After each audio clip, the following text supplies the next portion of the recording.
السلام علیکم دوستو۔ دجال کو قرب قیامت کا سب سے بدترین فتنہ کہا جاتا ہے۔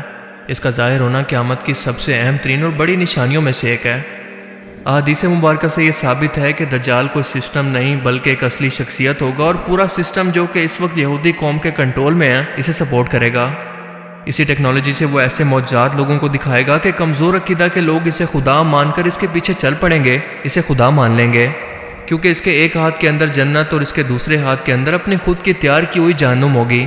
لیکن اس کی فطرت کے مطابق یہ سب کچھ جھوٹ اور نظر کا دھوکہ ہوگا، کیونکہ اللہ کے رسول صلی اللہ علیہ وسلم نے فرمایا کہ جب تم یہ وقت پاؤ تو بنا خوف و خطر اس کی جہنم کے اندر کود جانا، کیونکہ یہی اصل جنت ہوگی اور اس کی جنت اصل میں جہنم۔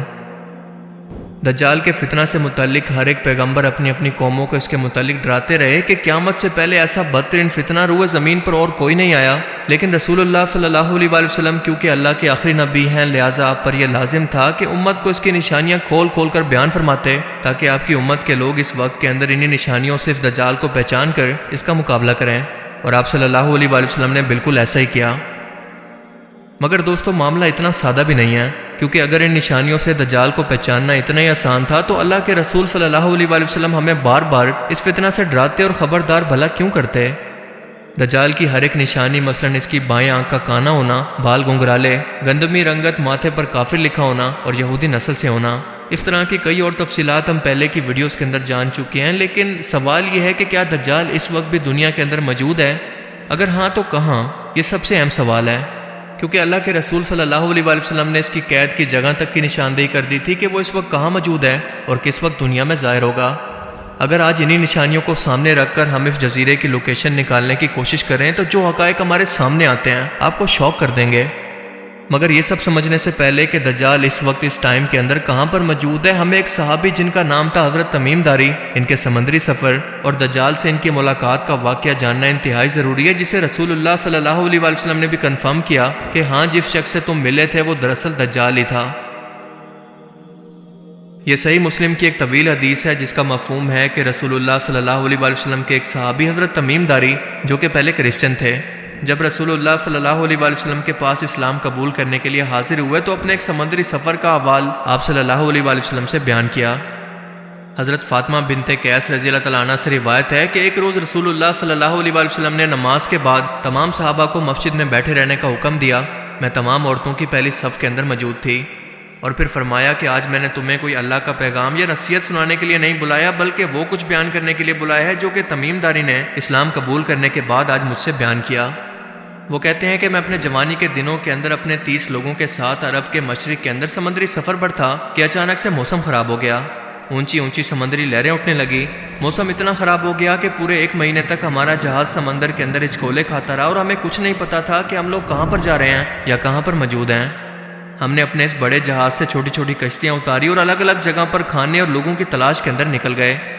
میں اپنی کشتی پر بیٹھ کر کچھ لوگوں کے ساتھ ایک جزیرے پر پہنچا، جہاں پر ایک عجیب و غریب قسم کے جانور کو ہم نے اپنے سامنے کھڑے دیکھا، جس کا جسم بالوں سے مکمل طور پر بھرا ہوا تھا۔ یہ چیز انسانوں کی طرح باتیں کر سکتی تھی۔ ہم لوگ اسے دیکھ کر ڈر گئے کہ آخر یہ کیا چیز ہے۔ میں نے پوچھا کہ تم کیا بلا ہو؟ اس نے جواب دیا کہ میرا نام ہے جساسا۔ ہم لوگوں نے پوچھا کہ تم کیا چیز ہو؟ اس نے جواب دیا کہ یہ سب باتیں چھوڑو، بلکہ میں تمہیں اپنے مالک سے ملواتا ہوں، وہ سامنے جو مندر ہے وہاں پر وہ شخص بڑی شدت سے تمہارا انتظار کر رہا ہے۔ اب اس واقعہ کے اندر اس مندر یعنی بت خانہ کے لفظ کو آپ نے ذہن میں رکھنا ہے۔ تمیم داری کہتے ہیں کہ ہم اس کے پیچھے چلے اور اس مندر کے اندر ایک بہت بڑی جسامت کے شخص کو ہم نے زنجیروں کے اندر بندھا ہوا دیکھا۔ اس سے بڑی جسامت کا شخص ہم نے آج سے پہلے کبھی نہیں دیکھا تھا۔ اس کے ہاتھ اس کی گردن سے بندھے ہوئے تھے، اور اس شخص نے آتے ہی ہم سے کچھ سوال کیے۔ پہلا سوال یہ تھا کہ مجھے بیسان کی کھجوروں کے بارے میں بتاؤ کہ کیا وہاں پر درختوں پر ابھی بھی پھل آتے ہیں؟ ہم نے کہا کہ ہاں بالکل آتے ہیں۔ وہ کہنے لگا کہ وہاں پر بہت جلد کوئی پھل نہیں ہوگا۔ پھر کہنے لگا کہ مجھے تبریہ کی جھیل کے بارے میں بتاؤ، کیا اس میں ابھی بھی پانی باقی ہے؟ ہم نے کہا کہ ہاں بہت زیادہ پانی ہے۔ اس نے کہا کہ بہت جلد یہ بھی خشک ہونے والا ہے۔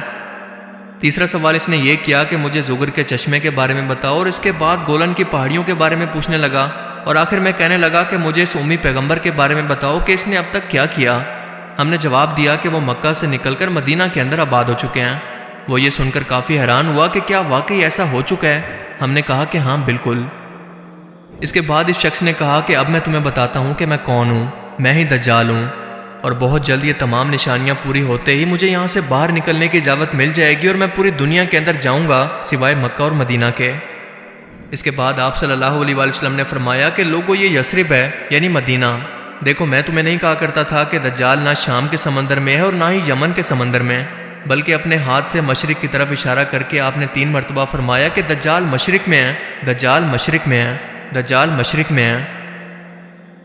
اس حدیث مبارکہ کے اندر ہمیں دجال کی ایگزیکٹ لوکیشن کی طرف اشارہ کیا گیا ہے کہ وہ مدینہ کے مشرق کے اندر کسی ویران جزیرے کے اندر قید ہے۔ سو چلیں مدینہ کے مشرق کے اندر تمام اہم ترین جزیروں کی کھوج کرتے ہیں اور اس کی لوکیشن کا پتہ لگانے کی کوشش کرتے ہیں۔ مدینہ کے ساتھ مشہور عربین سی موجود ہے جہاں سے حضرت تمیم داری کا یہ جہاز روانہ ہوا تھا۔ اس سمندر میں 4 اہم ترین جزیرے آتے ہیں۔ انڈیا میں لکشدویپ آئلینڈ، مسیرا آئلینڈ جو کہ عمان میں ہے، سکوٹرا آئلینڈ جو کہ یمن میں ہے، اور آخری ہے پاکستان کا استولا آئلینڈ۔ حدیث مبارکہ میں یہ واضح ہے کہ دجال نہ شام میں ہے اور نہ ہی یمن میں، لہٰذا ان 4 میں سے اب 2 جزیرے باقی رہ گئے، انڈیا کا لکشدویپ آئلینڈ اور پاکستان کا استولا آئلینڈ۔ تو اب یہ ڈیسائیڈ کیسے ہوگا کہ ان دونوں آئلینڈ میں سے دراصل وہ آئلینڈ تھا کون سا؟ رسول اللہ صلی اللہ علیہ وآلہ وسلم نے مدینہ سے مشرق کے جس طرف اشارہ کیا تھا، اگر ہم اس سے ایک سیدھی لائن کھینچیں تو آپ یہ جان کر حیران رہ جائیں گے کہ یہ اور کوئی نہیں بلکہ پاکستان کا استولا آئلینڈ ہی بنتا ہے، کیونکہ انڈین آئلینڈ اس لائن سے کافی دور ہو جاتا ہے، جیسا کہ آپ میپ میں دیکھ سکتے ہیں۔ جیسا کہ اوپر حدیث کے اندر ہم نے جانا کہ اس آئلینڈ پر ایک مندر بھی موجود تھا جو کہ رسول اللہ کے زمانے یعنی 1400 سال سے بھی پہلے کا اس آئلینڈ پر موجود تھا، لہٰذا اپنے شک کو یقین میں بدلنے کے لیے ہمیں اس آئلینڈ پر ایک ایسے ہی مندر کو تلاش کرنا ہوگا، لیکن انڈیا کے اس آئلینڈ پر ایسا کوئی مندر موجود نہیں، پر ہاں پاکستان کے استولا آئلینڈ پر یہ آج بھی موجود ہے۔ جی ہاں، یہ مشہور کالی ماتا کا مندر ہے جسے تباہی پھیلانے والی خطرناک اور خوفناک قسم کی دیوی ہندوؤں کے عقیدے کے اندر مانا جاتا ہے۔ اس کے بھی جسم پر بہت زیادہ بال موجود ہیں، بالکل وہی حلیہ جیسا کہ جساسا کا تھا۔ اور یہ مندر بھی یہاں پر کچھ 100 سال پہلے نہیں بنایا گیا بلکہ آج سے 2000 سال پہلے کا یہ یہاں پر موجود ہے، یعنی رسول اللہ صلی اللہ علیہ وآلہ وسلم کے زمانے سے بھی 600 سال پہلے کا۔ تو کیا یہ سب کچھ محض اتفاق ہو سکتا ہے؟ بالکل نہیں، بلکہ یہ کنفرم ہے کہ یہ وہی جگہ تھی جہاں پر حضرت تمیم داری کی دجال اور اس کے ساتھی جساسا سے ملاقات ہوئی تھی، اور دجال کے پوچھے گئے سوالوں کے مطابق جو بھی نشانیاں اس نے بیان کی، یعنی بیسان کی کھجوروں، تبریہ کی جھیل اور گولان کی پہاڑیوں سے متعلق، وہ سب کی سب نشانیاں پوری ہو چکی ہیں، اور شاید اب تک یہ دجال وہاں سے آزاد بھی ہو چکا ہے مگر ابھی تک دنیا کے سامنے نہیں آیا۔ یہ سب نشانیاں آخر کیسے پوری ہو چکی ہیں، آئیے ذرا جانتے ہیں۔ سب سے پہلے بیسان کی کھجوروں کی نشانی پر غور کریں، کیونکہ بیسان کا علاقہ پہلے فلسطین کے اندر شامل تھا اور حضرت عمر کے دور کے اندر اسے شرجیل بن حسنہ اور عامر بن عاص نے فتح کیا تھا، جبکہ 1948 تک یہ علاقہ اردن کا حصہ تھا جس پر اسرائیل نے قبضہ کر لیا۔ بیسان اپنی کھجوروں کے باغات کے لیے انتہائی مشہور تھا اور اس وقت بھی بیسان کا کچھ علاقہ اردن کے پاس ہے، مگر اس تمام علاقے کے اندر موجود کھجوروں کے باغ بالکل ختم ہو چکے ہیں، جیسا کہ دجال نے بیان کیا تھا۔ اس کا دوسرا سوال تھا بحر تبریہ یعنی لیک آف گلیلی کے متعلق کہ کیا اس کا پانی اب تک خشک ہو چکا ہے؟ یہ جھیل اس وقت اسرائیل کے اندر موجود ہے جس پر یہودیوں کا قبضہ ہے۔ اس جھیل کے پاس یہودیوں کے 4 بڑے شہروں میں سے ایک شہر موجود ہے، اور جب رومی بادشاہ ٹائٹس نے بیت المقدس پر حملہ کیا اور اسے تباہ کیا، تب تمام یہودی ربی بحر تبریہ کے پاس آ کر جمع ہو گئے، یہاں پر آباد ہو گئے اور اپنی مذہبی کتاب تلمود کو ترتیب دیا۔ اس جھیل کی لمبائی شمال سے جنوب تک 23 کلومیٹر ہے۔ یہ یہودیوں کے لیے میٹھے پانی کا سب سے بڑا سورس ہے، جو کہ اردن کی گولان پہاڑیوں کے سب سے بڑے پہاڑ جبل الشیخ سے آتا ہے، اور اس وقت صورتحال یہ ہے کہ یہ جھیل اپنے 100 سال کی کم ترین پانی کی سطح پر پہنچ گئی ہے اور آہستہ آہستہ بالکل خشک ہونے کے قریب ہے، جیسا کہ دجال نے بیان کیا تھا۔ The lake where Christians believe Jesus walked on water has declined to its lowest level in 100 years, an Israeli official said on Tuesday. The lake has fallen to its lowest level for a century. تیسرا سوال اس نے اسرائیل کے مشرق کے اندر موجود زگر کے چشمے کے بارے میں پوچھا، جس پر اس وقت بھی یہودیوں کا قبضہ ہو چکا ہے۔ اس کے بعد دجال کا اگلا سوال تھا گولان کی پہاڑیوں کے بارے میں، جنہیں 1967 کی جنگ کے اندر اسرائیل نے شام سے چھین لیا تھا، اور اس پہاڑی علاقے کی سب سے اونچی چوٹی ہے جبل الشیخ، جہاں پر ایک طرف سے بیت المقدس اور دوسری طرف اس کے نیچے سے دمشق نظر آتا ہے۔ اس کی اونچائی 9232 فٹ ہے، جس پر لبنان، شام اور اسرائیل کا قبضہ ہے، کیونکہ یہ 1800 اسکوائر کلومیٹر کا لمبا ترین علاقہ ہے، جس کے ساتھ تبریہ کی جھیل اور زگر کا چشمہ بھی موجود ہے۔ اس کے ساتھ ساتھ بیسان کا علاقہ بھی اسی کے بالکل پاس موجود ہے، لہٰذا اگر ہم دجال کی طرف سے پوچھے جانے والے سوالوں پر غور کریں تو ان سب کا تعلق گولان کی پہاڑیوں سے ہی بنتا ہے، جو کہ بالکل اتفاق نہیں ہے۔ کیونکہ مارچ 2017 کے اندر امریکہ نے آفیشیلی طور پر گولان ہائٹس اسرائیل کے حوالے کرنے کا معاہدہ کر کے اس صورتحال کو بالکل کلیئر کر دیا کہ دجال نے یہ سب سوال آخر کیوں کیے، ان سوالوں کا مقصد اس کی آمد سے کیوں ہے۔ اب ذرا اس ٹائم لائن کو آپس میں جوڑتے جائیں۔ ہم سبھی لوگ جانتے ہیں کہ جنگوں کے اندر اونچے علاقے یا پھر پہاڑی علاقے کی کیا اہمیت ہوتی ہے، خاص طور پر جب ان پہاڑوں کے نیچے جنگ کا میدان موجود ہو۔ دجال کا ظہور تیسری عالمی جنگ کے بعد ہوگا، جب امام مہدی علیہ السلام آرمیگڈن یعنی جنگ ہرمجدون کے اندر مسلمانوں کی قیادت کریں گے، اور اس کے بعد دجال کا ظہور ہوگا جسے قتل کرنے کے لیے عیسیٰ علیہ السلام تشریف لائیں گے۔ بائبل کے مطابق اس جنگ کا میدان اسرائیل کے مغرب کے اندر اسی گولان ہائٹ کی پہاڑیوں کے میدان کو بتایا گیا ہے، اور حق و باطل کے اس جنگ کا ذکر احادیث مبارکہ کے اندر بھی موجود ہے۔ اسرائیل نے گولن ہائٹس پر قبضہ کر کے اس جنگ کی تیاری شروع کر دی ہے، اور صرف اپنے مسیح دجال کے انتظار میں ہے کہ وہ کب دنیا کے سامنے ظاہر ہو کر اپنی خدائی کا اعلان کرے اور یہودی قوم کی بادشاہت کو سنبھال کر مسلمانوں کے خلاف جنگ کرے۔ اور اب آپ کو سمجھ جانا چاہیے کہ کیوں اس وقت عالم کفر پوری دنیا کے مسلمانوں کے خلاف ایک یونائٹڈ نیشن کا بلاک بنا کر اس جنگ کی تیاری مکمل کر چکا ہے، مگر ہم لوگ ابھی تک اسی غفلت کے اندر ہیں۔ ان حالات اور نشانیوں سے اب اندازہ لگانے کی کوشش کریں کہ اس آخری زمانے کے اندر آخر کتنا وقت باقی ہے۔